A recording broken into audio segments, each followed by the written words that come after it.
ఈ తల్లిదండ్రులతో చెప్పండి, భార్య అయితే భర్తతో చెప్పండి, భర్త అయితే భార్యతో చెప్పండి. ఏదో ఒక రకంగా దేవుని మందిరానికి తీసుకుని రండి. ఎందుకంటే ప్రియులరా, కేవలం మందిరానికి తీసుకొచ్చిన తర్వాత కొంతవరకు మీ పని అయిపోతుంది, అక్కడ దేవుని పని మొదలవుతుంది.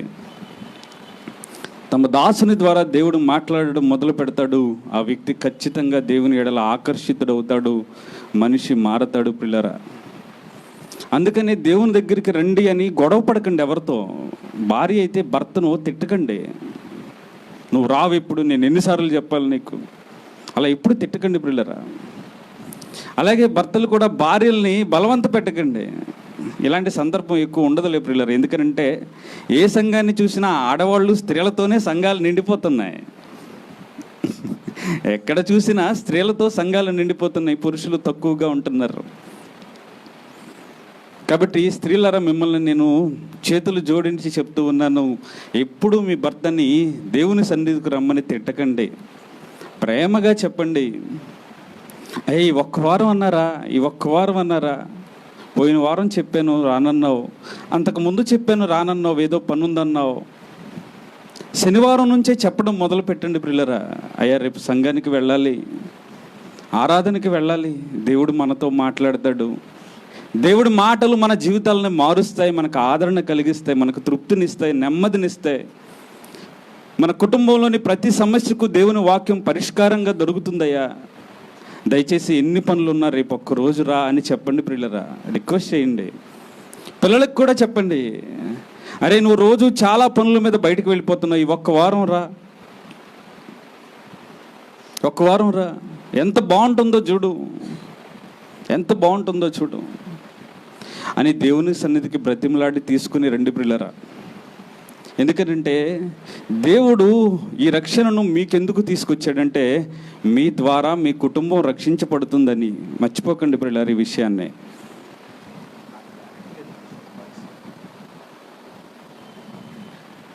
ప్రియులారా, దేవుడు మనకిచ్చిన ఈ రక్షణ ఎందుకోసం అంటే మన ద్వారా మన కుటుంబం రక్షించబడాలి, మన బంధుమిత్రులు రక్షించబడాలి, మన రక్త సంబంధీకులు రక్షించబడాలి. అలాగనే మన కుటుంబంలో ఉన్న ప్రతి ఒక్కరిని కూడా దేవుడు ఆకర్షించాలి మన ద్వారా అనే ఉద్దేశంలో మొదటి అవకాశంగా మనల్ని రక్షించాడు ప్రియులరా. మనమేమనుకుంటామంటే నా రక్షణ నాతో సరిపోతుందిలే, నా భార్య వచ్చినా రాకపోయినా పర్లేదు, నా పిల్లలు వచ్చినా రాకపోయినా పర్లేదు. తల్లిదండ్రుల దయచేసి దేవునికి పిల్లల్ని దూరం చేయకండి. చిన్నతనం నుంచే పిల్లల్ని దేవుని సన్నిధికి తీసుకుని రండి. దేవుని సన్నిధిలో, దైవదాసుల యొక్క ప్రార్థనలో, దేవుని యొక్క వాక్య పోషణలో మీ పిల్లల్ని పెంచండి ప్రియులరా. చాలామంది ఏమనుకుంటారంటే ప్రియులరా, పిల్లల గురించి ఆలోచిస్తూ పిల్లల్ని ఇప్పుడే దేవుడి దగ్గరికి తీసుకురాకూడదు, ఇంకా సమయం ఉంది, ఇంకా సమయం ఉందని వీళ్ళే దూరం చేస్తున్నారు పిల్లరా. పెద్దవాడైన తర్వాత వాడు ఆ మాట వింటలేదు. దేవుని దగ్గరికి రా అంటే చిన్నతనంలో నువ్వు అలవాటు చేయలేదు కాబట్టి వాడు వింటలేదు. తల్లిదండ్రులుగా బాధపడిపోతున్నారు, కుమిలిపోతున్నారు. వారి కళ్ళెదుటే వాళ్ళ పిల్లల యొక్క జీవితాలు చీకట్లలోనికి వెళ్ళిపోతుంటే, నలిగిపోతుంటే, ఛిద్రమైపోతుంటే, నాశనం అయిపోతుంటే తల్లిదండ్రులుగా గుండె పగిలిపోతున్నాయి పిల్లలు ఒక్కొక్కరికి. కానీ తల్లిదండ్రులారా, మిమ్మల్ని ప్రేమించి దేవుడు మీకు చెప్తున్నాడు, మీ పిల్లల్ని ఆ విధంగా మీరు చేయకండి. చిన్నతనంలోనే దేవుని భయభక్తుల్లో, దైవజనుల ప్రార్థన సంరక్షణలో, దేవుని వాక్యంలో మీ పిల్లల్ని పెంచండి ప్రియులరా. ఇప్పుడు దేవుడు ఖచ్చితంగా మీ కుటుంబాన్ని ఆశీర్వదిస్తాడు. నిన్ను దేవుడు మహిమకరంగా ఈ భూమి మీద వాడుకుంటాడు, నిలబెడతాడు దేవుని పక్షాన. ప్రియులరా, ఈ సమయంలో నిజంగా దేవుని మాటలు వింటూ అనేక మంది సంఘంగా, మీరు ఇంటర్నెట్ ద్వారా ఎంతమంది అయితే ఈ వాక్యాన్ని వింటున్నారో అనేక మంది ఫోనులు చేసి చెప్తున్నారు పిల్లరా, నిజంగా తమ్ముడు, అన్నా, బాబు నువ్వు మాట్లాడుతుంటే నిజంగా మా హృదయాలు తేజరిల్లుతూ ఉన్నాయి. మీ వాక్యం ద్వారా అనేక సార్లు దేవుడు నాతో మాట్లాడాడు, నా తప్పును నేను తెలుసుకున్నాను, నేను ఏ విధంగా బ్రతకాలో దేవుడు నాతో మాట్లాడాడు అన్న మాటలు వింటుంటే పిల్లరా, నిజంగా ఆనందంతో నా హృదయం అంతా నిండిపోతుంది పిల్లరా. ఎందుకనంటే దేవుడు అనేక మందిని ప్రేమిస్తున్నాడు, అందుకే తన దాసుల ద్వారా తన మాటలు వినిపింపజేస్తూ ఉన్నాడు ప్రియులరా. ఎందుకనంటే ప్రియులారా, ఇంకా మనం భూమి మీద బ్రతికున్నామంటే, ఈ భూమి మీద ఆయుష్ పోసుకొని ఇంకా నడుస్తూ సంచరిస్తున్నామంటే అది దేవుడు మన మీద చూపించే ఉచితమైన ప్రేమ ప్రియులారా. అలా కాకుండా ఉంటే మనం చేసిన తప్పులకి, మనకు చేసిన అపరాధాలకి ఎప్పుడో మనం చనిపోవాలి. మనం చేసిన ఆలోచనలకి, మనం చేసిన పనులకి ఎప్పుడో మనం చనిపోయి ఉండాలి ప్రియులారా. కానీ దేవుడు మనల్ని ప్రేమించాడు, ఇంకా ఆయుష్నిచ్చి నిలబెట్టాడు. ప్రియులారా, ఈ మధ్యాహ్న కాల సమయంలో నేను మీతో ఒక సందర్భాన్ని మాట్లాడాలి అని నిలబడ్డాను ప్రియులారా. అదేమిటంటే, రాసుకునే వాళ్ళ కోసం చెప్తున్నాను. బుద్ధిహీనుడైన బుద్ధిమంతుడు, బుద్ధిహీనుడైన బుద్ధిమంతుడు. బాబు అదేంటి బుద్ధిహీనుడు అంటున్నావు, బుద్ధిమంతుడు అంటున్నావు? ఇంతకీ అతను బుద్ధిమంతుడా బుద్ధిహీనుడా? పిల్లరా, అలర్ట్గా ఉన్నారా? అందరూ వింటున్నారా? నా మాటని వింటున్నారా అందరూ? అమ్మ, లాస్ట్ వరకు నా వాయిస్ క్లియర్గా వినపడుతుంది అందరికీ? సందర్భం ఏంటి? బుద్ధిహీనుడైన బుద్ధిమంతుడు. ఇంతకీ అతను బుద్ధిహీనుడా బుద్ధిమంతుడా? బుద్ధివంతుడైతే బుద్ధిహీనుడు ఎందుకయ్యాడు?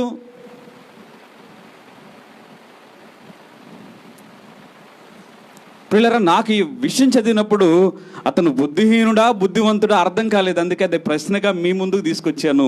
ఈ వాక్యం అయిపోయిన తర్వాత మీ అందరూ చెప్పండి, అతను బుద్ధిమంతుడో బుద్ధిహీనుడో. సరేనండి? జాగ్రత్తగా వినాలి వాక్యాన్ని. ఆఖరిలో మిమ్మల్నే అడుగుతాను నేను ఆ ప్రశ్న. ఇతను ఇంతకీ బుద్ధిమంతుడా బుద్ధిహీనుడా? మీరే చెప్పండి.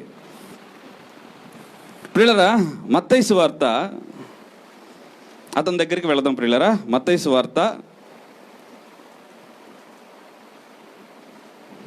19వ అధ్యాయము, మత్తయి సువార్త 19వ అధ్యాయము 16వ వచనాన్ని చదువుదాం ప్రియులరా.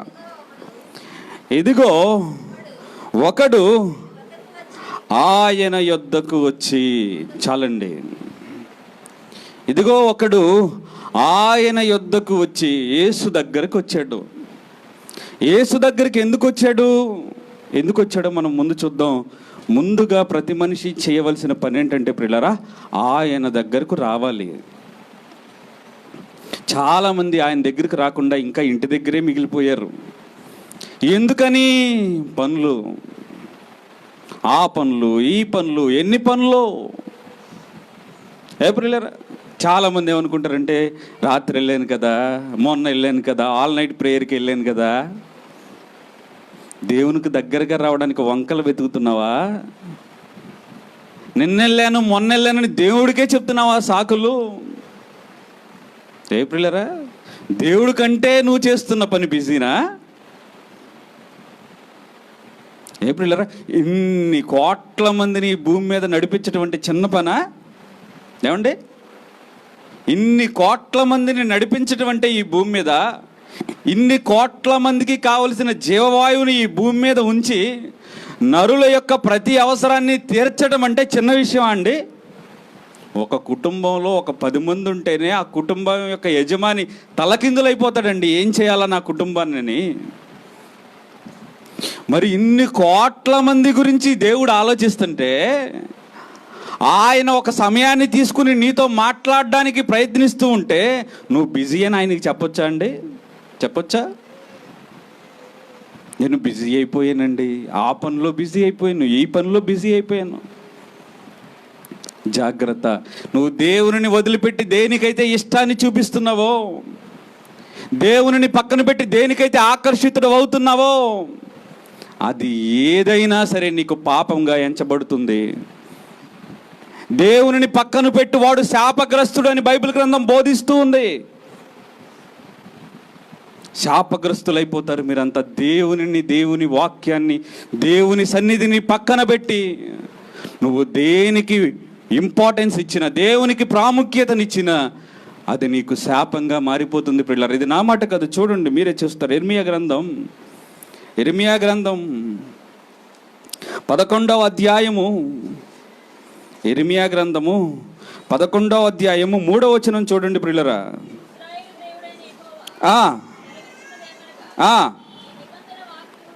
ఈ నిబంధన వాక్యములను విననొల్లని వాడు శాపగ్రస్తుడు. శాపగ్రస్తుడు, శాపగ్రస్తుడు. 17వ అధ్యాయం 5వ వచనం కూడా చూడండి ప్రియులారా. ఇర్మియా గ్రంథం 17వ అధ్యాయం 5వ వచనం. ఎలాగు సెలవిచ్చుచున్నాడు,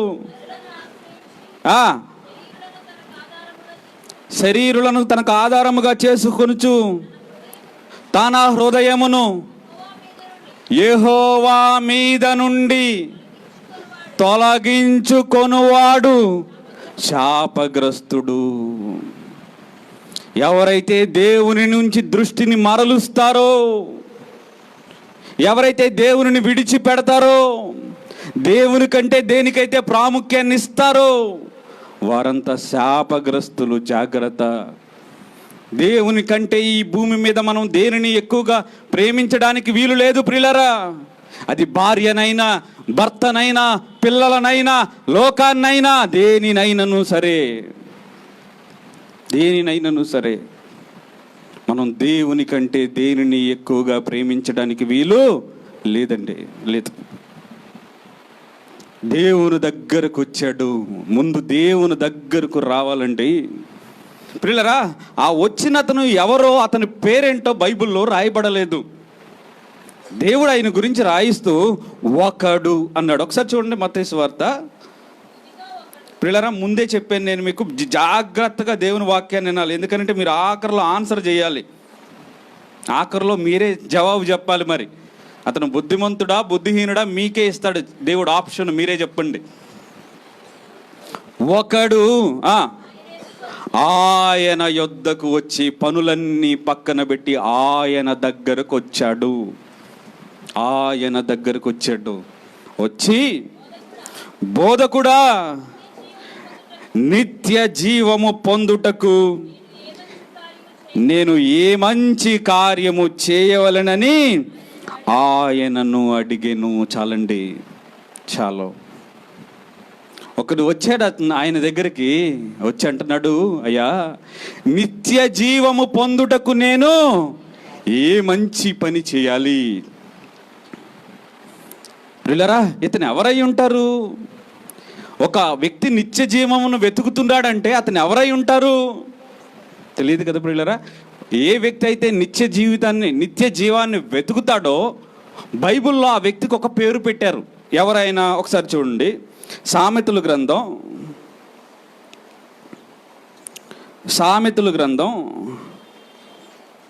15వ అధ్యాయము. సామెతల గ్రంథం 15వ అధ్యాయము 24వ వచనం ఒకసారి చూడండి ప్రియులారా. 24. క్రిందనున్న పాతాళమును తప్పించుకొనవలెనని బుద్ధిమంతుడు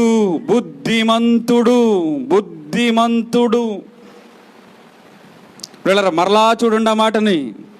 క్రిందనున్న పాతాళము, కిందనంటే ఎక్కడుందండి? కిందనంటే ఎక్కడుంది? చాలామంది సైంటిస్టులు పిచ్చి పిచ్చి మాటలు మాట్లాడుతుంటారు దేవుడి గురించి. ప్రియులారా, ఆ మధ్య రష్యాలో ఒక చిన్న ప్రయోగం చేయడానికి భూమిని కొన్ని కిలోమీటర్ల లోపలికి వెళ్ళారంటండి. లోతుకి, చాలా లోతుకి వెళ్ళారు.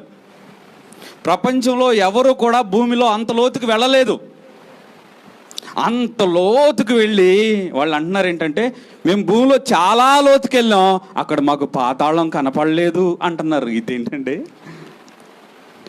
పాతాళము భూమిలో ఉందా, భూమి కింద ఉందా? చూడండి ఒకసారి. క్రిందనుంది, భూమిలో కాదు నాయన. ఎక్కడుంది? భూమి కిందనుంది. అలాగే కొంతమంది పైకి మేము చాలా దూరం వెళ్ళాం, ఎక్కడా మాకు దేవుడు కనపడలేదు. ఎక్కడి వరకు వెళ్ళావు? ఎక్కడి వరకు నీ సామర్థ్యం సరిపోయింది? మహాకాశాలు దాటి వెళ్ళిపోవాలండి దేవుడి దగ్గరికి వెళ్ళాలంటే. నువ్వు ఏమాత్రం వెళ్ళావు? విశ్వంలో 1/4 వంతు నువ్వు వెళ్ళి దేవుడు కనపడలేదని చెప్తున్నావే, వెర్రివాడా. భూమి కిందనుంది. భూమిని దాటి చాలా కిందకు వెళ్ళిపోతే అక్కడొక లోకం ఉంది, అది పాతాళ లోకం. అక్కడున్న ఆ లోకానికి వెళ్లకుండా తప్పించుకొనవలెనని బుద్ధిమంతుడు ఏం చేస్తాడండి? పరమునకు పోవు జీవ మార్గమున నడుచుకొనును. పిల్లరా, పరమునకు పోవు జీవ మార్గాన్ని నడుచుకుంటూ వెతుకుతున్న వ్యక్తికి దేవుడు పెట్టిన పేరేంటి? బుద్ధిమంతుడు. అదండి. ఇప్పుడు దేవుని దగ్గరకు వచ్చి నేను ఒకసారి వెళ్దాం మరలా మత్తయి సువార్త. పిల్లల, బుద్ధిమంతుడు అంటే ఎవరు? అర్థమైందా? ఎవరు బుద్ధిమంతుడు? పాతాళాన్ని తప్పించుకొని జీవాన్ని చేరాలని ఎవరైతే ప్రయత్నిస్తారో వాళ్ళెవరు? బుద్ధిమంతులు. ఇప్పుడు ఒకసారి ఇక్కడికి రండి. మత్తయి సువార్త 19వ అధ్యాయము 16వ వచనానికి రండి పిల్లరా.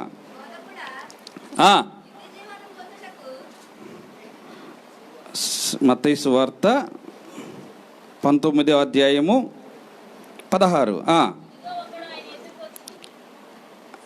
వచ్చి, బోధకుడా, నిత్య జీవము పొందుటకు నేను ఏ మంచి కార్యము చేయవలెనని ఆయనను అడిగెను. ఏ ప్రియులారా, నిత్య జీవాన్ని పొందాలని ఆశపడుతున్నాడు అంటే ఇతను ఎవరో మాట్లాడలేదు. మరి ఇతను ఎవరు? నిత్య జీవానికి వెళ్ళాలనే ప్రయత్నం చేసేవాళ్ళు ఎవరు? అందరూ మాట్లాడాలి. ఎవరు అమ్మా? ఎవరు? ఆఖరోళ్ళు మాట్లాడలేదు. ఎవరు? నిత్య జీవితాన్ని పొందాలని కోరుకునే వాళ్ళు ఎవరు? బుద్ధిమంతులు. వచ్చి ఎవరినైతే కరెక్ట్గా అడగాలో ఆయన్నే అడిగాడు ప్రశ్న. మనం కూడా చూడండి, దేవుడి గురించి ఎవరెవరినో అడుగుతాం. మీకు ఏదైనా దేవుని గురించిన వార్త తెలియాలంటే మీరు ఎవరిని అడగాలో తెలుసా పిల్లరా? దైవజనులను అడగాలి. అది కరెక్ట్ అడ్రస్. అది మీరు ఎవరెవరినో అడుగుతారు, ఎవరెవరు చుట్టూనో తిరుగుతారు. వాళ్ళు ఏ తాళ్ళు కట్టమంటే ఆ తాళ్ళు కడతారు, వాళ్ళు ఏం చేయమంటే అది చేస్తారు. ఏ పిల్లరా, దేవుడి మీద నమ్మకం లేదు, దైవజనుని ప్రార్థన మీద నమ్మకం లేదు మీకు. దేవుణ్ణి మాత్రం నమ్మలేకపోతున్నారు. ఎవరెవరినో నమ్ముతారు. ఆ కాలుకి కట్టమంటే ఆ కాలుకి కడతారు, ఈ వేలుకి కట్టమంటే ఈ వేలుకి కడతారు, ఈ చేతికి కట్టమంటే ఈ చేతికి కడతారు, మణికట్టుకు కట్టమంటే మణికట్టుకు కడతారు తాళ్ళు.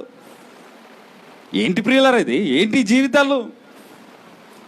దేవుణ్ణి విశ్వసించిన వాడికి వాటి యందు పాలుందా అండి? అటువైపు వెళ్ళొచ్చా మనం? ఏం చేయాలో మనకు తెలియటం లేదు ప్రియులారా. దేని నమ్మాలో మనకు అర్థం కావటం లేదు ప్రియులారా. దైవజనుడు ఏదైనా సమస్య వచ్చిందా, దైవజనుని దగ్గరికి రా. ఆయన మన పక్షాన దేవునికి ప్రార్థిస్తాడు. ఆ ప్రార్థన నిన్ను, నీ కుటుంబాన్ని కాపాడుతుంది. ఏ తాళ్ళు కాపాడలేవు ప్రియులారా నీ పిల్లల్ని. జాగ్రత్తగా గుర్తుపెట్టుకోండి విషయాన్ని. చాలామంది అక్కడికి వెళ్ళి ఇక్కడికి వెళ్ళి వాళ్ళ దగ్గరికి వెళ్ళి వీళ్ళ దగ్గరికి వెళ్ళి తాళ్ళు కట్టించుకుంటున్నారు. కాపాడుకోవాలని తాయెత్తులు కడుతున్నారు కాపాడాలని. అవి ఏవి నిన్ను, నీ కుటుంబాన్ని, నీ పిల్లల్ని కాపాడలేవు. నీవు, సంఘం, దైవజనుల ప్రార్థన మాత్రమే మన కుటుంబాన్ని కాపాడగలదు ప్రియులారా. మర్చిపోకండి విషయాన్ని. మీరు లోకంలో ఉన్న వేటిని ఆశ్రయించకండి. ఒకవేళ నువ్వు వాటిని ఆశ్రయిస్తే, దేవుని పక్కన పెట్టి దేవుని తక్కువ చేసి నువ్వు వాటిని ఆశ్రయిస్తే నువ్వు శాపగ్రస్తుడిగా మారిపోతావు. జాగ్రత్త, శాపగ్రస్తుడు అయిపోతావు నువ్వు. వచ్చి అడగవలసిన ఆయన్నే అడిగాడు ఆ ప్రశ్న. అడగవలసిన ఆయన్నే ఎవరిని అడిగాడో తెలుసా ప్రియులరా? డైరెక్ట్గా యేసుక్రీస్తు వారిని అడిగేశాడు. అప్పుడు ఆయనే కదండి. ఆ రోజుల్లో బ్రతుకుతున్న ఒక యవనస్తుడి గురించిన మాటలు ఇవి. ఇప్పుడు మనకేదన్నా ప్రశ్న వచ్చిందనుకోండి, మనకేదన్నా జవాబు తెలుసుకోవాలి. అయ్యా నేను పరలోకం ఎలా వెళ్ళాలని ఎప్పుడన్నా దైవజనులను అడిగావు నువ్వు? ఎప్పుడన్నా ఒక్కసారన్నా, అయ్యా నన్ను మీరు చూస్తున్నారు కదా, నేను పరలోకం వెళ్ళాలంటే ఇంకేమన్నా మార్పు చేసుకోవాలా? ఎలా ఉండాలి? పరలోకం వెళ్ళాలంటే ఎలా ఉండాలి అని ఎప్పుడన్నా అడిగావా? ఈయన అడిగాడు. అందుకని అతను ఏమన్నారు తెలుసా బైబిల్లో? బుద్ధిమంతుడు. బోధకుడా, నిత్య జీవము పొందుటకు నేను ఏ మంచి కార్యము చేయవలనని ఆయనను అడిగాను. అందుకాయన ఆ, ఆ, ఉమ్, ఆ, ఆజ్ఞలను గైకొనుమని చెప్పాను. నా ఆజ్ఞలన్నీ ఉన్నాయి కదా బైబిల్లో. ఇశ్రాయేలుకు ఆజ్ఞలను ఇచ్చాను కదా, రాయించాను కదా బైబిల్లో. ఆజ్ఞలన్నిటినీ చెయ్యి అన్నాడండి. నువ్వు పరలోక రాజ్యానికి వెళ్ళాలంటే, నిత్య జీవితానికి వెళ్ళాలంటే నేను చెప్పిన ఆజ్ఞలన్నిటినీ చెయ్యి అన్నాడు అనుకోండి. ఏమంటారు మీరు? సరేనయ్యా అని వెళ్ళిపోతారు మీరు, అవునా? ఇప్పుడు మీరే వచ్చారండి, అయ్యా పరలోకం వెళ్ళాలంటే నేను ఏం చేయాలని మీరు నన్ను అడిగారు. నేను అన్నాను, అమ్మా బైబిల్లో ఉన్న ఆజ్ఞలన్నిటినీ మీరు నెరవేర్చండి అన్నాను. అప్పుడు మీరేమంటారు? ఏమంటారు? సరే బాబు అట్లాగే. ఎందుకని? మనకు చాలా నమ్మకం అదేంటంటే దేవుడు చెప్పిన ఆజ్ఞలను మనం చేయటం లేదని. అవునా? అవునా కదా? సరే ఇప్పుడు చెప్పండి. ఇప్పుడు ఇతను చెప్పిన ఆన్సర్ మనం చెప్పగలమో లేదో ఒకసారి చూడండి. పోనీ ఇప్పుడు మనకు అర్థమైద్ది. ఇప్పుడు ఆజ్ఞలన్నిటినీ చేయమని యేసుక్రీస్తు వారు అన్నారు. అన్నారా? అన్నారు. అప్పుడు ఆయన ఏమన్నాడో చూడండి.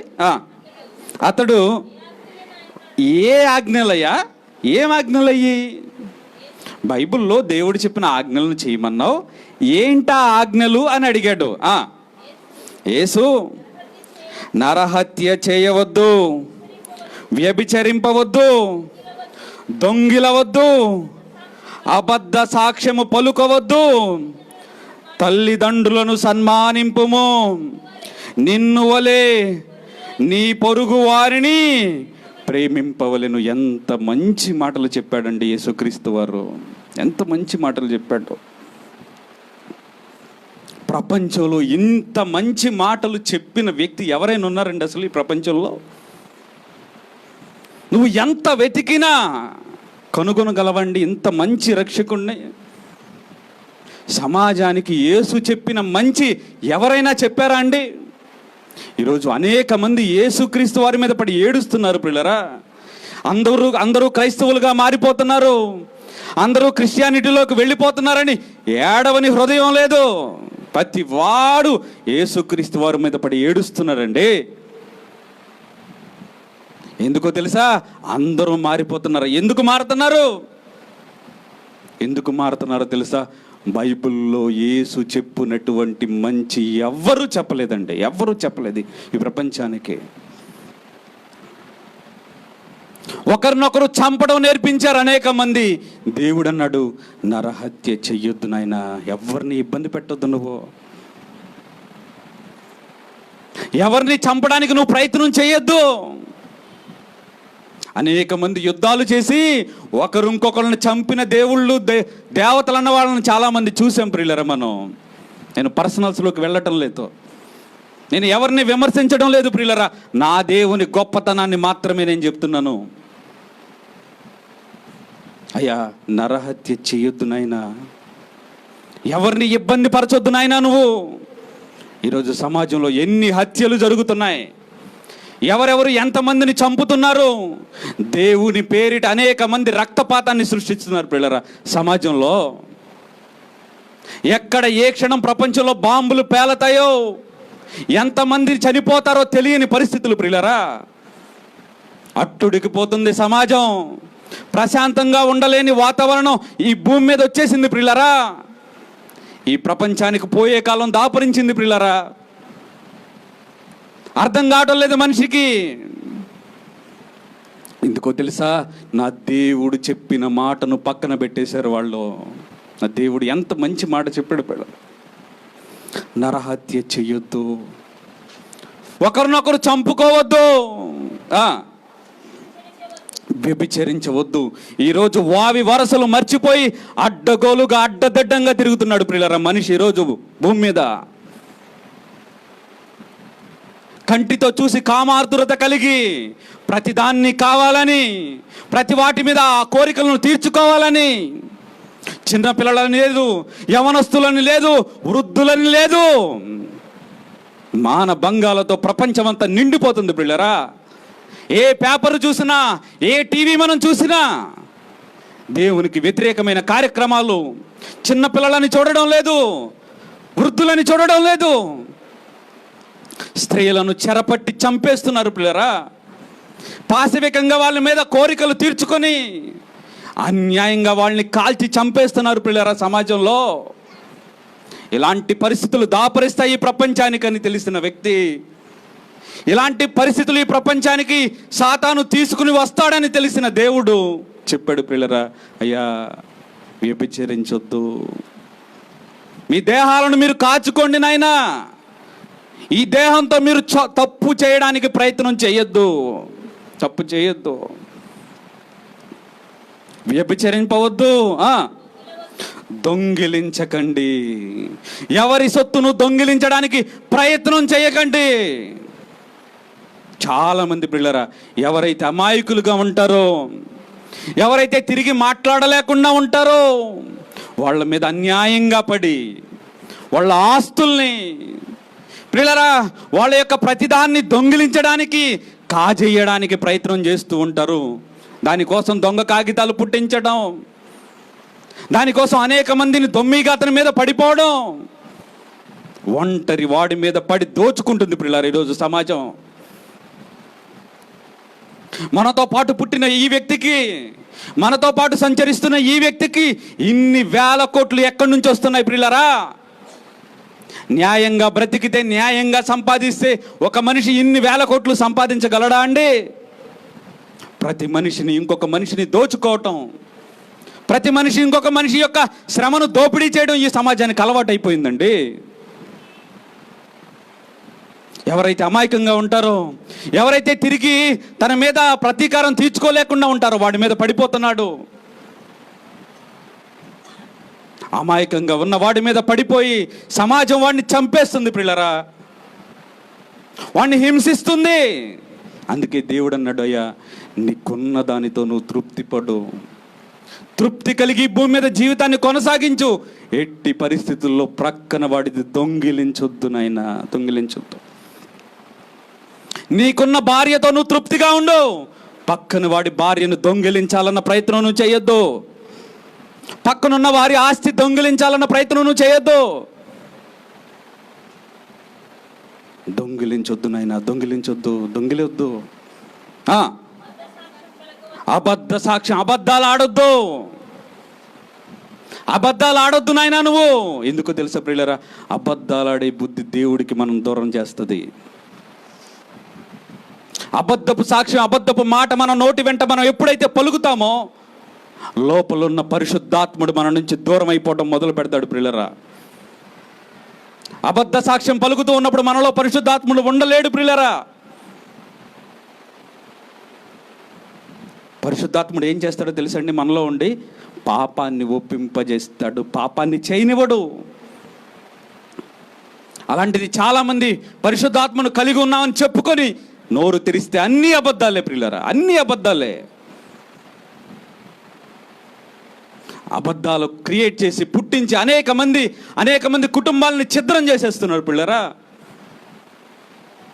ఏమీ తెలియకపోతే మీ ఇంట్లో ఆడ మనిషి ఎలా చేస్తుంది, ఇదిగో ఆయన అలా చేస్తున్నాడు, ఇలా చేస్తున్నాడు, అన్ని అబద్ధ మాటలు సృష్టించి, అబద్ధపు సాక్ష్యాలు సృష్టించి ఈరోజు కుటుంబాలను ఛిద్రం చేసేస్తున్నారు పిల్లరా.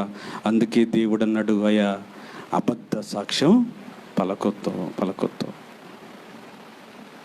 కృతజ్ఞత వచనమే ఉండాలి. నీ మాట అవునంటే అవునని, కాదంటే కాదన్నట్టు ఉండాలి. అబద్ధ సాక్ష్యాన్ని పలకొద్దు, అబద్ధాలు ఆడొద్దు. తల్లిదండ్రులను సన్మానించు, తల్లిదండ్రులను జాగ్రత్తగా చూసుకోనైనా. చాలామంది అండి తనను ప్రేమించే తల్లిదండ్రులకి, తన కోసం కష్టపడి, తన కోసం ఆలోచించి, తనకు ఇంతకాలం జాగ్రత్త కలిగి తనను కాపాడిన తల్లిదండ్రుల్ని అనేక మంది కాలుతో తన్నేవాళ్ళుగా, పెంచిన తల్లి గుడ్లనే పొడిచే కుమార్తెలుగా ఈరోజు సమాజంలో ప్రతి ఒక్కరూ మారిపోయారు పిల్లరా. ఈ మధ్యకాలంలో ఒక ఆయన నిలబడి అంటున్నాడు, తల్లిదండ్రులారా, మిమ్మల్ని ప్రేమించి మీతో ఒక మాట చెప్తున్నాను, ఈ సమాజంలో ఒక గొప్ప సైకాలజిస్ట్ అండి అతను, ఒక గొప్ప జ్ఞాని అనిగా మనం మాట్లాడుకోవచ్చు ఈ లోకానుసారంగా.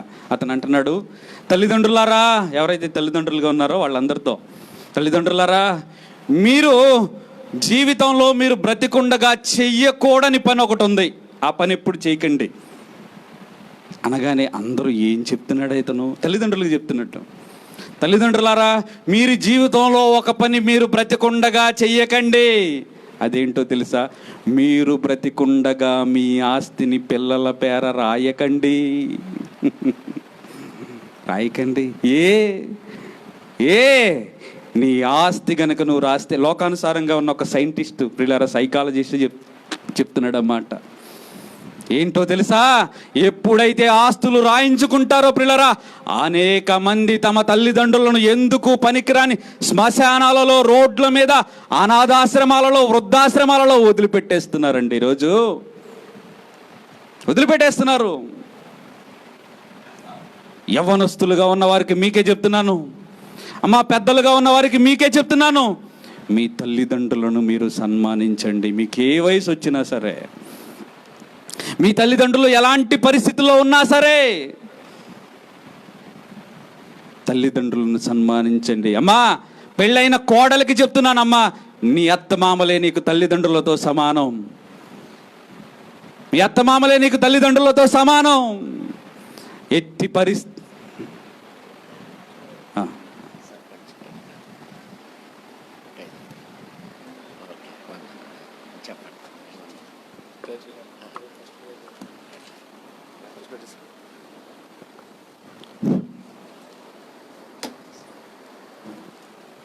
అందరికి వందనాలండి.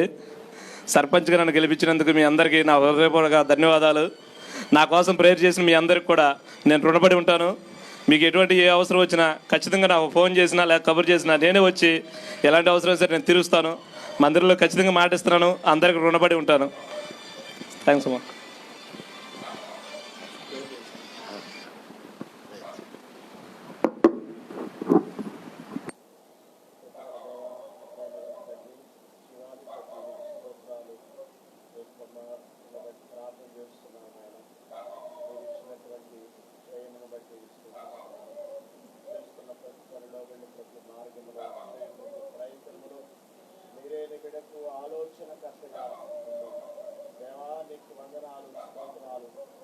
అధికారులు దేవుని పరిచారకులని న్యాయపడించండి. ప్రతి ఒక్క విషయంలో మీరు కృపను చూపి సహాయంతో మీరు నింపి నడిపించి మహిమ ఘనత మీరు పొందండి. పాల్గొన్న ప్రతి బిడ్డ కొరకు కూడా మీ సన్నిధిలో ప్రార్థన చేస్తున్నాం. మీరు మీ బిడ్డను ప్రేమతో తీసుకుని వచ్చిన పలహారమును దీవించి నూరంతలు ఫలము దయించి యేసు నామమును బట్టి వేడుకుంటున్నాము తండ్రి.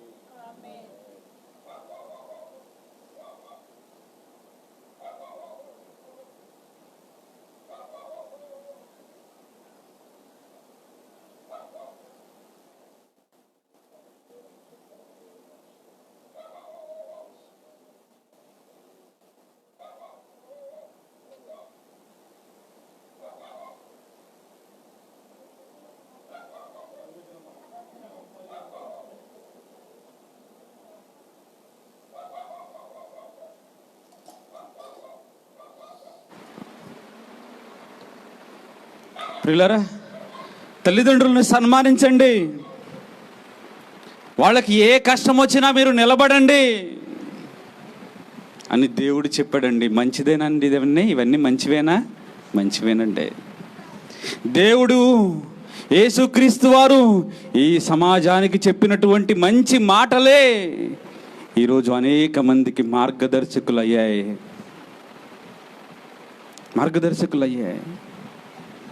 గాంధీ గారు దేవుని మాటను విశ్వసించాడు.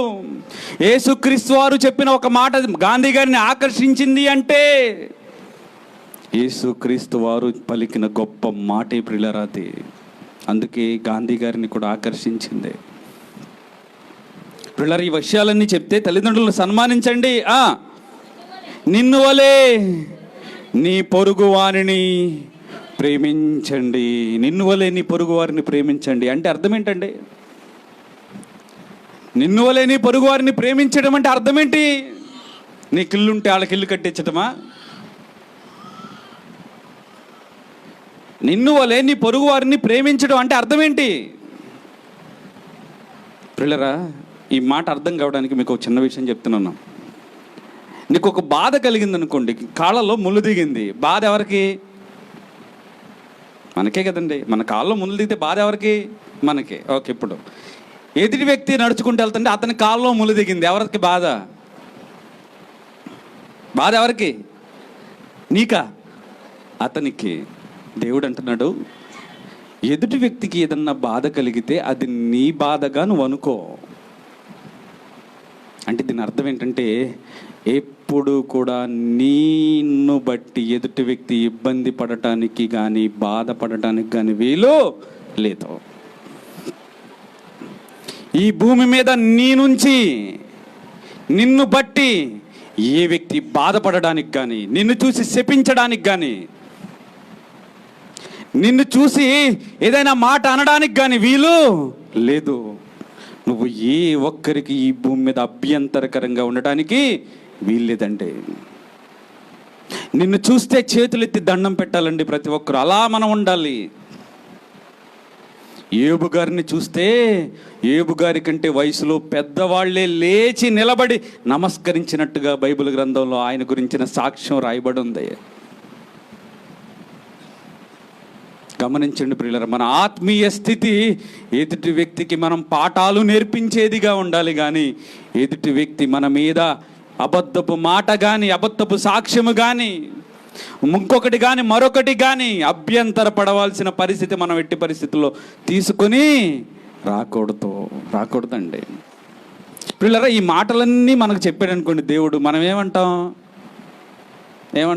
సరేనయ్యా, అలాగే చేస్తాం. మీ ఆన్సర్ అదేనా? ఇంకేమైనా మాట్లాడతారా మీరు? మిమ్మల్ని అన్నాడు అనుకోండి దేవుడు, ఇదిగో ఇలా చెయ్యి అంటే మీరేమంటారు?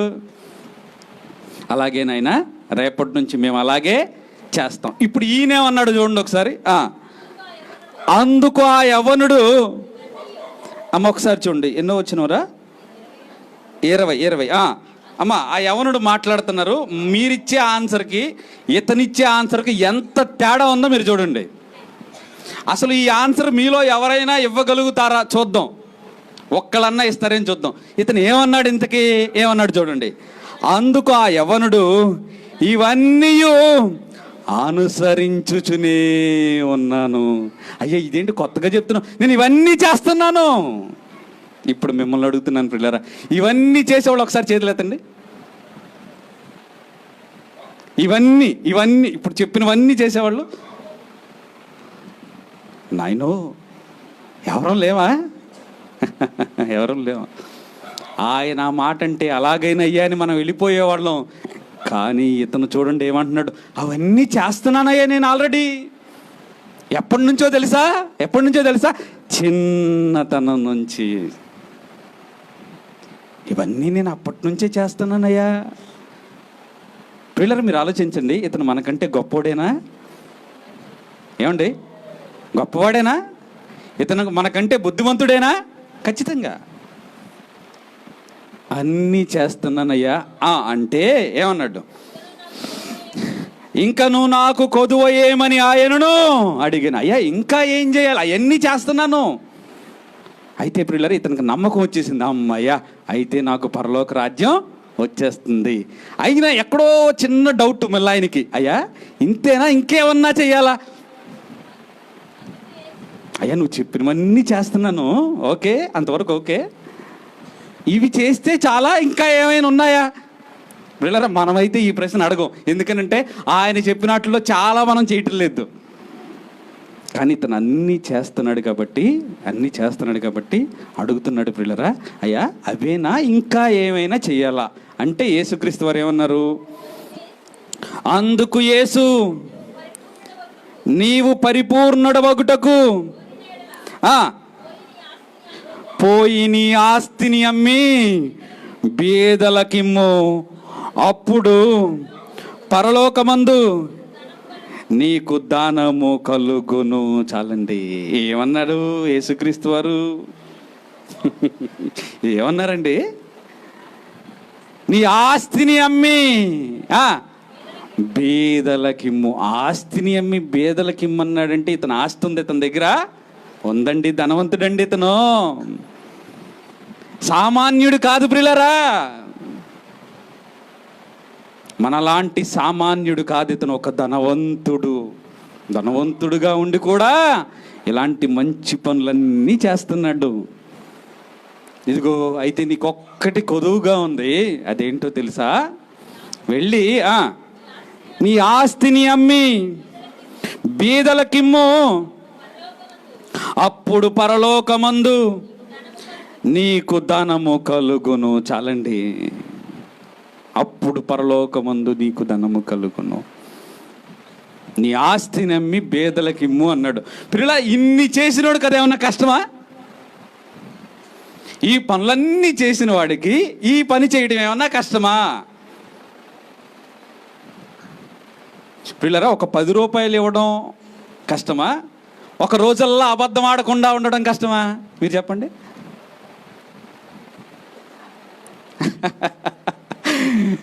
నేను ఇప్పుడు అంటున్నాను, అమ్మ నెలకు మీకు ఒక 100 రూపాయలు ఇస్తాను, నెలంతా అబద్ధం ఆడొద్దు అంటాను. ఎంతమంది చేతులు ఎత్తారు? ఎత్తలేం మనం. ఎందుకని? 100 రూపాయలైనా రాపోయినా పర్లేదు, కానీ అబద్ధం ఆడకుండా ఉండటం కష్టమండి. ఇప్పుడు అన్నీ చేస్తున్నాడు కదండి, అన్నీ చేస్తుంటే ఒక్కటే లోటు అన్నాడు. ఈ ఒక్కటి చేస్తే పరలోకమే.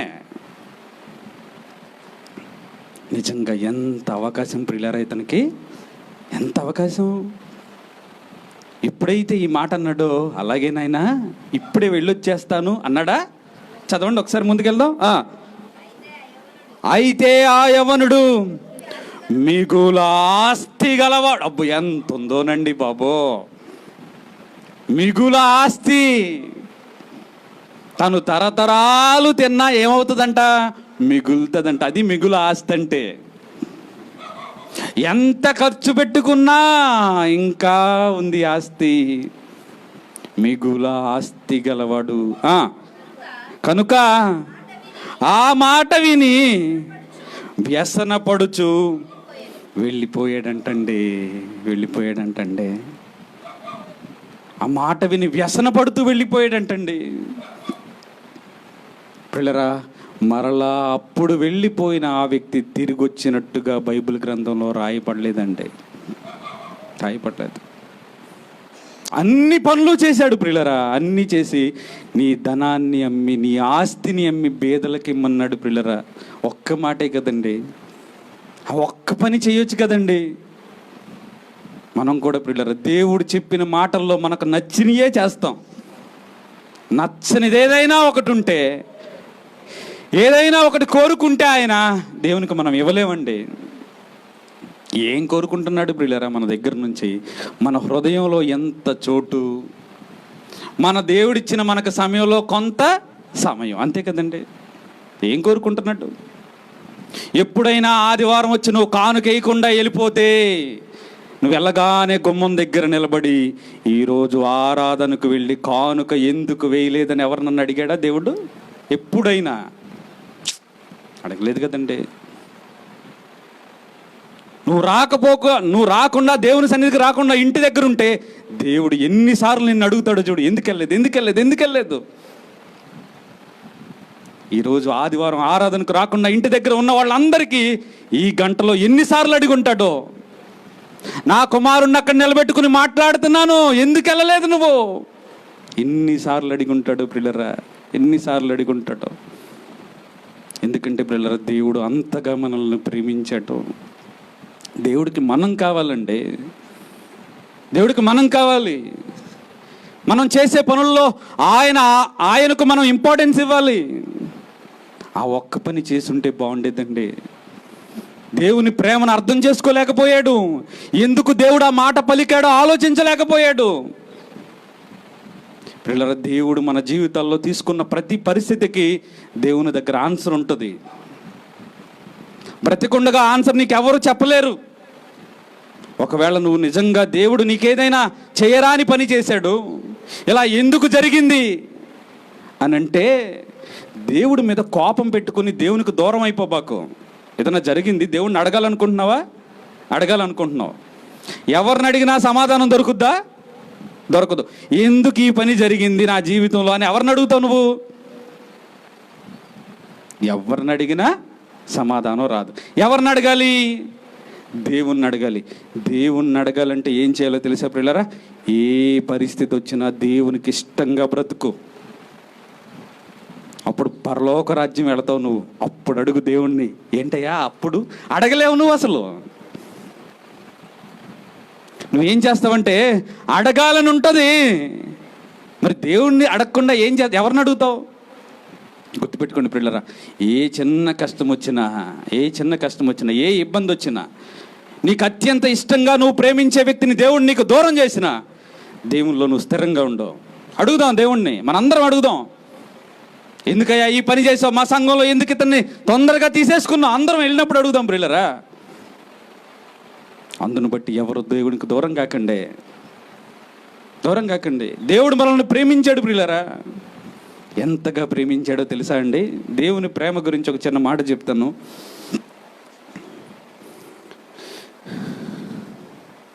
యోబు గ్రంథం 10వ అధ్యాయం 11వ వచనం ఒకసారి చూడండి ప్రియులారా. యోబు గ్రంథం 10వ అధ్యాయం 11వ అధ్యాయం. చర్మముతోనూ అమ్మా చర్మముతోనూ మాంసముతోనూ నీవు నన్ను కట్టితివి, ఎముకలతోనూ అమ్మా నరములతోనూ నన్ను సంధించావు. బిగించాడండి మనల్ని.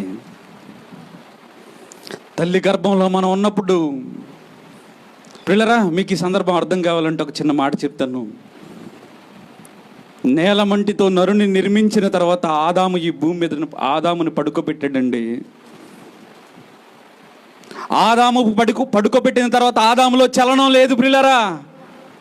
ఆదాము కదలటం లేదు. ఏం చేస్తారు మీరు? పుట్టిన బిడ్డ కదలటం లేదు, ఏడవట్లేదంటే ఏం చేస్తారు? మీకు తెలుసు, బాగా గిచ్చుతారు, గట్టిగా గిచ్చుతారు. డాక్టర్ అయితే గట్టిగా వీపు మీద చరుస్తాడు గట్టిగా. కారణం ఏంటంటే పుట్టిన బిడ్డ ఏడవకపోతే ఏదో లోపం ఉన్నట్టు అలా పడుకున్నాడు ప్రియులరా. చలనం లేదు అతనిలో. మరి ఏం కావాలి అతనికి? ఏం తక్కువైంది? చెలింపజేసే జీవం తక్కువైంది. వెంటనే జీవవాయువును అతనిలోనికి ఊదాడు. వెంటనే చెయ్యి పని చేయటం మొదలైంది ప్రియులరా. కాలు కదులుతుంది, బ్రెయిన్ అలర్ట్ అయిపోయింది, బ్రెయిన్ పని చేయటం మొదలైంది, హార్ట్ కొట్టుకోవటం మొదలైంది ప్రియులరా. దేవుడు జీవాన్ని ఇవ్వగానే జరిగిన పనది. ఏ మనిషి అయినా ప్రొద్దున్నే లేవగానే నేను లేచాను గుండె కొట్టుకో అని గుండెకి ఎవరైనా చెప్పారండి? కిడ్నీలకు ఎవరైనా నేను నీళ్లు తాగుతున్నాను దాన్ని క్లీన్ చేయి అని ఎవరైనా చెప్పారండి? ఇదిగో నేను నడుస్తున్నాను, మీరు చెప్తున్నారు పిల్లరా, ఇదిగో బైబిల్ పట్టుకుని చర్చికి నడుచుకుంటూ వస్తుంటారు. మీరు చేసే పనులేంటి? చేతిలో బైబిల్. పిల్లరా, ఎదురుగుండా ఏమైనా ఉన్నాయేమో దారిని చూస్తుంటారు. 1, 3 ఎదురుగుండా ఎవరైనా వస్తున్నారేమో చూస్తుంటారు. ఈ అన్ని పనులు మీరు ఒక్కసారే చేయగలరా? ఒక్కసారే చేయగలరు.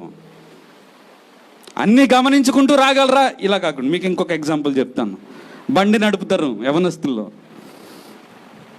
ఒక చేత్తో క్లచ్ వేస్తారు, ఒక చేత్తో ఎక్సలేటర్ ఆన్ చేస్తుంటారు, ఒక చేత్తో బ్రేక్ దొక్కుతుంటారు, ఒక కాలుతో ఇంకొక కాలుతో గేర్ వేస్తుంటారు. 4 పనులు సైమల్టేనియస్గా ఎలా చేయగలుగుతున్నారు? చెప్తున్నారా చేతికి ఇదిగో బ్రేక్ అయ్యి, ఇదిగో ఎక్సలేటర్ ఇవ్వు. ఇవన్నీ మన శరీరానికి ఎవరండి చెప్పింది? అసలు అలా చెప్పుకుంటూ పోతే మన రోజు సరిపోద్దా అండి? నువ్వు కన్ను తెరువు ఒకసారి, నువ్వు కన్ను మూసుకో ఒకసారి, ఇలా చెప్పుకుంటూనే జరుగుతున్నాయి అనుకోండి, మన రోజు సరిపోద్దా? మంచినీళ్ళు తాగినప్పుడు కిడ్నీలకి, అన్నం తిన్నప్పుడు జీర్ణాశయానికి ఇలా చెప్తూ పోతున్నాం అనుకోండి, ఎప్పుడుకవుతాయి ఈ పనులన్నీ? ఇదిగో ఎవరో మాట్లాడుతున్నారు, చెవు వినొకసారి అని చెవుకు చెప్పటం, ఇలా చెప్పుకుంటూ పోతే అవుతుందా అండి అసలు రోజు మనకి? ఏమండి? మరి ఇలా ఎవరు చెప్తారు వీటికి? ఎవరండి చెప్పేది వీటికి? మన హృదయానికి పని చేయమని చెప్పేది ఎవరు? పిల్లలు, మీకు తెలుసో తెలీదో, తల్లి గర్భంలో మన జీవనం మొదలవగానే మొట్టమొదటిగా మనలో ఏర్పడే ఆర్గాన్ గుండె. మనం తల్లి గర్భంలో ఏ క్షణంలో పుట్టాం మనకు తెలియదు పిల్లరా. ఏ క్షణంలో మనం ఇప్పుడు ఉంటున్న ఈ గుండె మొదలైందో కొట్టుకోవటం మనకు తెలీదు. ఎవరు ఆన్ చేశారో తెలుసా? ఈ గుండెని మొదలుపెట్టింది ఎవరో తెలుసా అండి మీకు? ఒక్కసారి చూడండి. ఏబు గ్రంథం 38వ అధ్యాయము. ఏబు గ్రంథం 38వ అధ్యాయము. ఏబు గ్రంథం 38వ అధ్యాయము 36వ వచనం ఒకసారి చూడండి ప్రియులారా. అంతరింద్రియములలో జ్ఞానముంచినవాడు ఎవడు? మనకు లోపల చాలా అవయవాలు ఉన్నాయి ప్రియులారా. లోపల చాలా అంతరింద్రియములు చాలా ఉన్నాయి. వాటిలో ఏముందో తెలుసా? జ్ఞానాన్ని పెట్టాడండి దేవుడు. ఇదిగో, నా కొడుకు చెప్తేనే, నా కుమారుడు చెప్తేనే నువ్వు పని చేయాలంటే నీతో చెప్పుకోవటమే సరిపోద్ది నా కుమారుడికి. అందుకని ఏం చేయాలో తెలుసా? నా కుమారుడు చెప్పకుండానే గుండె నువ్వు పని చేయాలి, కిడ్నీ నువ్వు పని చేయాలి, మూత్రపిండాలు నువ్వు పని చేయాలి, జీర్ణ వ్యవస్థ నువ్వు పని చేయాలి. అందుకే పిల్లలు చూడండి, మనకు పడంది, మనకి ఇబ్బంది కలిగింది ఏదైనా తింటే మనకి ఇబ్బంది పెడతా ఉంటుంది మన బాడీ. జ్వరం వచ్చేది మనకు ముందే తెలిసిపోతుంటుంది. ఎందుకో తెలుసా అండి? దేవుడు అంతరింద్రియాలలో జ్ఞానాన్ని పెట్టాడండి. అలాంటి జ్ఞానం దేవుడు పెట్టకపోతే ఏం జరుగుతుందో తెలుసా ప్రియులారా? గుండె అప్పుడప్పుడు కొట్టుకుని మళ్ళీ అప్పుడు ఆగిపోయి మళ్ళీ అప్పుడప్పుడు కొట్టుకుంటుంటుంది. ఏ పని సక్రమంగా చేయదండి. లోపల ఉన్న అంతరింద్రియాలకు దేవుడు జ్ఞానాన్ని పెట్టాడు. మరి చేతులు ఎలా చేయగలుగుతున్నాయి? ఈ చేతులకు మరి బయట అవయవాలు ఉన్నాయి కదా, ఇవి ఎలా చేయగలుగుతున్నాయి వాటి పనుల్ని? మనం చూడకుండానే, మనం చెప్పకుండానే స్పాంటేనియస్గా ఎలా కదులుతున్నాయి ప్రియులారా ఈ చేతులు? ఒకసారి చూడండి ప్రియులారా, ఎంత అద్భుతంగా ఉంటుందో. కీర్తనల గ్రంథం 137వ అధ్యాయము. ఎంత గొప్ప జ్ఞానాన్ని దేవుడు బైబిల్లో రాయించాడు ప్రియులారా. కీర్తనల గ్రంథం 137వ అధ్యాయము 137వ అధ్యాయము 5వ వచనం. యెరూషలేమా, నేను నిన్ను మరిచిన ఎడల నా కుడి చేయి తన నేర్పు మరచును గాక. కుడి చేయికి ఏముందంటండి? నేర్పు ఉందంటండి. ఏంటి నేర్పు? నువ్వు ఏది నేర్పితే అవి ఈ చేతులు నేర్చేసుకుంటాయండి. కొంతమంది చూడండి, ఎటో చూస్తుంటాడు, ఉల్లిపాయలు ఎలా కట్ చేసేస్తుంటాడు. పిల్లరా, బండి మీద దగ్గరికి వెళ్ళినప్పుడు అలా నువ్వు కట్ చేసి చూడు. అసలు చూడడు పిల్లరా, కట్ చేసేది చూడడు. పిల్లరా కొంతమంది ఉంటారు, చూశాను పిల్లరా, ఇంత చపాతీ ముద్ద తీసుకుంటారు, ఇలా ఇలా ఇలా ఇలా అంటాడు, ఎంత పెద్దదైపోతుంది. మన ఇంట్లో ఆడవాళ్ళు చూడండి, దాన్ని అట్లా అని ఇట్లా అని ఇట్లా అని అట్లా అని ఎప్పుడుకో ఇంకొక రకమైన షేప్ వస్తుంది. అది ఏంటిది మరి? ఇతనికి ఎలా పాసిబుల్ అయిందో తెలుసా అండి? చేతులకు అతను నేర్పించేశాడండి. కాళ్ళలో నేర్పు ఉంది ప్రియులారా. అందుకని గుడ్డివాడు కూడా కౌంట్ చేసుకుని నడవగలుగుతున్నాడు. చేతులలో దేవుడు నేర్పు పెట్టాడండి. ఆ విధంగా నేర్చుకోకపోతే, ఆ నేర్పు అనేది చేతులకు లేకపోతే నువ్వు ఎన్నిసార్లు పట్టుకున్నా ఇది జారి పడిపోద్ది. అందుకే దేవుడు ఏమన్నాడు తెలుసా అండి? నా కుమారుడు నువ్వు ఏమి ఇబ్బంది పెట్టబాకు, మన శరీరంతో చెప్పెట్టు, వాడు నీకేమి నేర్పిస్తే అది నేర్చేసుకో. అందుకనేనండి ఈ చేతులకు అంత నేర్పండి బాబో. చేతులతో అంత నేర్పదే. ఎక్కడో చూస్తుంటారు, పని చేసేస్తుంటారు. పిల్లరా, మొన్న ఒక విషయం చూశాను పిల్లరా. గ్లాసులో ఒక టీ పోస్తూ ఒక అతను టీ పోసిన తర్వాత గ్లాస్ని ఎలా ఇసురుతున్నాడు పిల్లలు పైకి. మరలా ఆ గ్లాసుని తీసుకుని పక్కనోడికి ఇస్తున్నాడు, మరలా ఇంకో గ్లాస్ తీసుకుని టీ దానిలో పోసి మళ్ళీ గాల్లోకి ఇసురుతున్నాడు. అలా మనం ఇసిరేమనుకోండి, ఇసిరిన గ్లాసు పైకి వెళ్తుంది, టీ ఎక్కడికి వెళ్తుంది? ఎవరో ముఖం మీదకి వెళ్తుంది. మరి అతనికి ఎందుకు వెళ్ళటం లేదు? నేర్పించాడు ప్రియులరా చేతులకి. నేర్పించాడు. దేవుడు చెప్పాడు, నా కుమారుణ్ణి కుమార్తె నువ్వు ఎక్కువ ఇబ్బంది పెట్టద్దు, నీకేమి నేర్పిస్తాడు అది నేర్చేసుకో. అందుకే చూడండి పిల్ల, అలా వెళ్తూ ఏదైనా చిన్నది గుచ్చుకోక వెంటనే కాలు పైకి లేసిపోద్ది ఆటోమేటిక్గా. ఏదో తడుతుండే వెంటనే చేతులు వెళ్ళిపోతాయి కంట దగ్గరికి.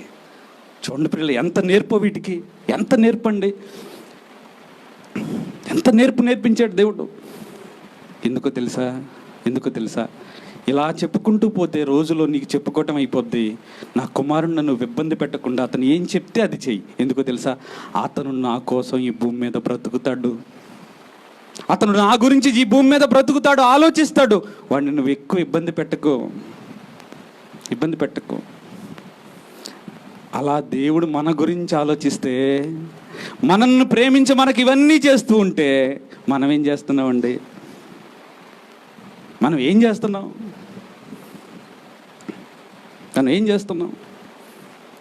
ఇంతలా ప్రేమించిన దేవుడు ఒక్క మాట చెప్పాడండి, నీ ఆస్తి నమ్మి పేదలకు ఇచ్చిరా అని.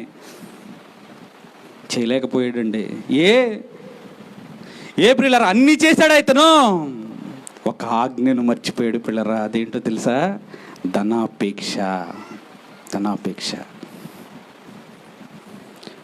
డబ్బును సంపాదిస్తూ డబ్బు మీద ఆశను పెంచేసుకున్నాడు ప్రియులరా. నేను అన్నీ చేస్తున్నాను, నరహత్య చేయడం లేదు, వ్యభిచరించడం లేదు, అబద్ధ సాక్ష్యము పలుకడం లేదు అనుకున్నాడు, కానీ డబ్బు మీద ఆశను చంపుకోలేకపోయాడు ప్రియులరా. ఈరోజు భూమి మీద బ్రతుకుతున్న ప్రతి మనిషి యొక్క ఆశ ఒకటే, సంపాదించాలి. ఈరోజు మనిషి సంపాదనకు దేవుణ్ణి కూడా పక్కన పెడుతున్నాడు ప్రియులరా. సంపాదించాలి. ఎంత సంపాదించిన మనిషికి తృప్తి లేదండి, తృప్తి లేదు. ధనం వైపు వెళ్ళిపోతున్నాడు. ధనంలో ఉండి ధనంలో మునుగుతూ దేవుణ్ణి కూడా తృప్తిపరచాలనుకుంటున్నాడు ప్రియులారా. ఇది అవుతుందా? ఏ వ్యక్తి అయినా ఇద్దరు యజమానులకు దాసుడుగా ఉండగలడా అండి? ధనాపేక్ష ఎంతలా ఉంది ప్రియులారా, ఎంతలా ఉంది ఇతనిలో? మిగుల ఆస్తి గలవాడు గనుక ఆ మాట విని వ్యసనపడుచు వెళ్ళిపోయాడంటండి. వదులుకోలేకపోయాడు ప్రియులారా ఆస్తిని. ఎవరిని ఎక్కువ ప్రేమించాడు ప్రియులారా? దేవుణ్ణా ధనాన్ని ఎక్కువ ప్రేమించాడండి. ధనాన్ని ఎక్కువగా ప్రేమించాడు. అందుకని మత్తయి సువార్త 16వ అధ్యాయం 24వ వచనం ఒకసారి చూడండి ప్రియులారా. మత్తయి సువార్త ప్రియులారా, చివరిలోకి వచ్చేసాం, ఇప్పుడు మీరే చెప్పాలి. మత్తయి సువార్త 6వ అధ్యాయము 24వ వచనం, ఎవరును ఇద్దరు యజమానులకు దాసులుగా ఉండనేరడు. దేవుడు అడుగుతున్నాడు, నేను కావాలా, నీ సంపద కావాలా నీకు? నువ్వు నా మీద మనసు ఉంచుతావా, నీకున్న ఆస్తి మీద మనసు ఉంచుతావా?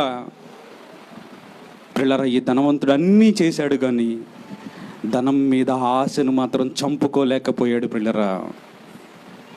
ఎవ్వరికి ఇవ్వకుండా, పేదలను కనికరించకుండా ఆస్తిని వెనకేసుకుని, ఆస్తి మీదే, డబ్బు సంపాదన మీదే అతను కోరిక నుంచుకున్నాడు ప్రియులరా. చాలా రోజుల క్రితం ఒక న్యూస్ పేపర్లో ఒక ఆర్టికల్ నేను చదివాను ప్రియులరా. చివరిలోకి వచ్చేసాం, అలర్ట్గా ఉండాలి. దీనిలో నుంచి మిమ్మల్ని ఒక ప్రశ్న అడగబోతున్నాను. ఒక ఆర్టికల్లో ఒక భిక్షగాడు రోజు అడుక్కు తింటూ ఉన్నాడు. అతడు దేవుడికి ఒక ప్రార్థన చేశాడంటండి. ఆర్టికల్, ఆ కథలో, ఆ స్టోరీలో జరిగిన విషయం. అయ్యా, ఇదిగో నేను కడు పేదవాడిగా ఉన్నాను, ఈ పేదరికం వల్ల నేను ఆకలిని తీర్చుకోలేకపోతున్నాను, కాబట్టి నాకు ఆకలి తీర్చే ఒక ఉపాయాన్ని చెప్పు, నాకు నువ్వు సహాయాన్ని దయచేయని ప్రార్థన చేస్తే అతనికి కరుణించి ఇంటి ముందు ఒక సంచిని పడవేశాడంట ప్రియులరా. సంచిని పడవేసిన తర్వాత ఒక వాయిస్ వినపడుతుందంట అతనికి. పిల్లలు, మీకు అర్థం కావడానికి ఒక ఉపమానం ఇది. ఆ వాయిస్ ఏంటంటే, ఇదిగో నువ్వు ఆ సంచిని తీసుకో, దానిలో ఒక బంగారపు నాణెం ఉంటుంది. ఒక నాణెం ఉంటుంది. ఆ నాణ్యాన్ని తీయగానే ఇంకొక నాణెం మరలా దానిలో పుడుతుంది. అలా నువ్వు ఎన్ని నాణ్యాలు తీస్తుంటే మరలా ఇంకొక నాణ్యం దానిలో పుడుతుంది అని చెప్పాడంటండి. చాలా సంతోషం. అయితే ఆ వాయిస్ ఇంకో మాట చెప్పిందంట, ఎన్ని నాణ్యాలు కావాలో అన్ని నాణ్యాలు నువ్వు తీసుకున్న తర్వాత ఆ సంచిని నదిలో పారవెయ్యి, ఆ తరువాతే ఆ డబ్బుల్ని నువ్వు వాడుకోవాలి. సంచి ఉండగా నువ్వు డబ్బులు వాడుకోవడానికి వీలు లేదు. ఆ సంచిని నువ్వు పారవేసిన తర్వాత మాత్రమే నువ్వు ఆ డబ్బులు వాడుకోవాలి అని చెప్పిందండి. వెంటనే ఒక నాణ్యాన్ని తీశాడు, ఇంకొక నాణ్యం పుడుతుంది. దానిలో ఇంకొక నాణ్యాన్ని తీశాడు, మరలా నాణ్యం పుడుతుంది. సంచులనన్నీ నింపుకుంటున్నాడు ప్రియులారా. సంచులు నింపుతున్నాడు. వాడుకుంటానికి వెళదామా? ఎప్పుడైతే సంచి పారేయకుండా డబ్బులు వాడుకోవడానికి ప్రయత్నిస్తే అవన్నీ బూడిదైపోతాయి అని చెప్పింది ఆ వాయిస్. ఇదిగో ఈ సంచిని పారవేస్తే మరలా ఇంకా నేను సంపాదించలేను అనుకుంటున్నాడు. ఆకలిని మర్చిపోయాడు, దప్పికని మర్చిపోయాడు. తీస్తూనే ఉన్నాడు ప్రియులారా, సంచులను నింపుతూనే ఉన్నాడు. ఏం జరుగుతుందా లోపలని పక్కన వాళ్ళు వచ్చి చూడడానికి వచ్చారంటండి ఆ ఇంటికి. ఆ సంచి దగ్గర శవమై పడిపోయాడు ఇతను. సంచుల నిండా గోల్డ్ కాయిన్స్తో నిండిపోయాయి. ఏంటండి ఉపయోగం? ఏంటి ఉపయోగం? డబ్బునంతటినీ సంపాదించాడు, సంచుల్లో నింపాడు. బ్రతకగలిగాడా అండి? అందుకే దేవుడి మాట చెప్పాడు. ఒకసారి చూడండి ప్రియులారా, ఒకసారి చూడండి మత్తయి సువార్త 16వ అధ్యాయము, మత్తయి సువార్త 16వ అధ్యాయము 26వ వచనం.